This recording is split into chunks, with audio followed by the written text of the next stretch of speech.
បាទបងប្អូនឃើញគ្រឿងរបស់វាមួយផ្លេតហ្នឹងប្រហែលជាគិតថាជាប្រភេទ ampli វាយសាប់សុទ្ធដែរបងប្អូនបាទតែមែនតែនមែនទេបងប្អូនបាទ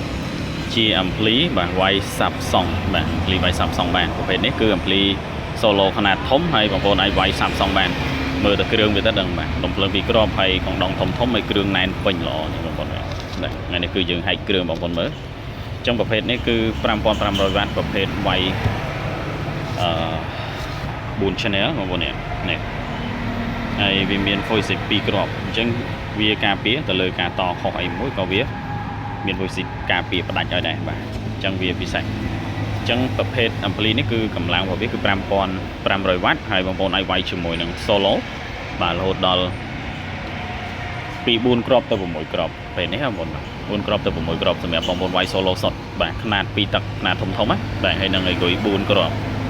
ហើយសម្រាប់បងប្អូនដែលចង់ប្រើជាមួយនឹងវាយសាប់សង់បាទយើងប្រើប្រេសម្រាប់ហែកសាប់សង់បានជាមួយវាមួយដើមនេះគឺបងប្អូនឲ្យវាយសាប់3ទឹកបានមួយគ្រាប់3ទឹក2ជាន់បាទបងប្អូនវាយបានមួយគ្រាប់អញ្ចឹងខ្លាំងល្អបងប្អូនឃើញគ្រឿងទៅដឹងហើយនេះ